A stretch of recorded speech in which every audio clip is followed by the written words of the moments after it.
Alright guys, welcome back to the garden and to the channel. Bit of a mess of a garden at the moment here in my tropical style garden in Leicestershire, UK. Today's video I'm just going to show you kind of a little bit of a method I've been doing for a few years now. You can see my cat is hunting something here at the moment. Bit of a method, yeah, I've been doing for a few years now with my Musa Basjoo plants. It seems to help with some of the kind of larger growth, kind of promoting that easily, sort of without the use of kind of your standard stuff, your fertilizers, additional water, these types of things. So what we'll do is just take a look at the clump before we kind of get into it. You can see we've got our fishing net here. We are trying at the moment desperately to catch a lot of the fish that are in this pond still, so we can put them into our other ponds. You can just see our little secret pond in there. Quite a few fish, which in fact I'll just briefly show you. Been catching a few and bit of a nightmare. I think they're getting a bit smart now. I'm just coming down here. You can see, just taking a look in. I got quite a few in here now. You see one of our little larger ones, we call her Big Mama. She's the one we suspect is the mother of all of these. Again, I actually started with just 5 fish a couple years ago, and they've bred like crazy. Got to be absolutely hundreds in here, in the main pond as well still. Yeah, just coming down here though. So this is the large Musa Basjoo clump we're speaking about. You can just see here, reasonable size. I mean, this was the front pretty much kicked back to the ground. The back stems, which you can see here. Again, some more of the fish from the breed here in our other little pond. The big stems you can see back here, these stayed up to around about where you can see this kind of brown sheathing. Unprotected. Again, bit of a struggle. Started off really slow this year. But if we just kind of step back a bit now, just so I can kind of give you the full frame. Apologies on the climbing frame. I'm actually going to remove these before I kind of show you what we're doing here. But you can see now, yeah, quite a decent patch. Loving it next to the onset morelli, kind of the big leaf border at the back here. Well, let's jump right in and show you this method. Generally find it takes sort of 20 minutes, 30 minutes. Doing it a couple times a year, I find it really does kind of benefit the plant.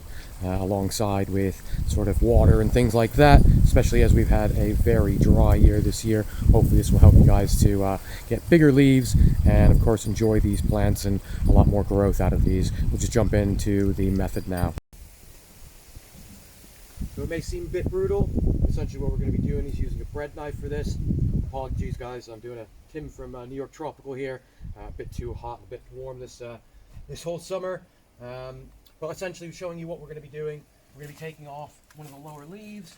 You can see just down here. What I'm going to be doing is taking my bread knife. I'm going to be cutting upwards. And essentially what that's going to do is stop it from tearing and pulling on to the pseudo stem, which you can see here. I want to leave approximately 2 to 3 inches of the stem. And what we're going to do is leave it up to the last, once again, 3 to 4 leaves on top here. And this should help promote the growth. And you'll just see that as we go through it on time lapse here.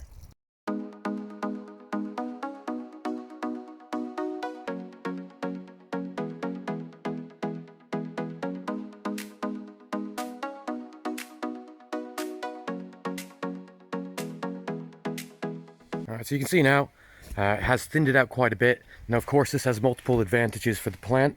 And I just left a couple on here that had kind of shriveled back just to show you that even if you don't do this, the plant will naturally kind of start to do this as it gets taller and taller and starts to have more leaves on top. Of course, it's going to expel the old leaves, similar to most plants, palms and things like that. Of course, do the same thing.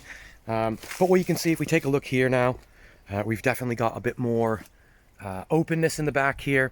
Again, this is going to help with airflow. Now, I haven't completely gone through and taken everything out yet, but the first stages, once again, just kind of give that plant a little kick into growth. You can also see with the opening here, we're getting a lot more sun down to the lower leaves. Even the colocasia down here will benefit from this as well.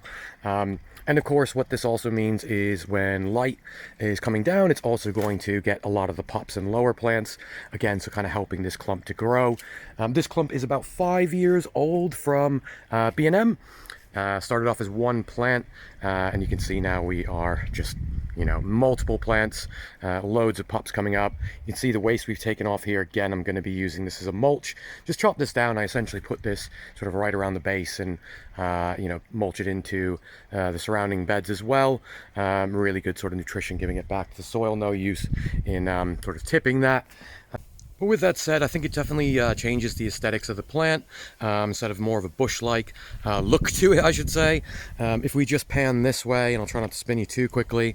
Also done it to our sycamensis here, which you can see I love the kind of look that that's giving us, kind of real top end kind of leaves, and that should help promote the growth there. But with that said, just be interested to see, if you guys do similar methods, anything else you do to promote growth in your banana plants. And of course, thanks for watching. We'll see you on the next one.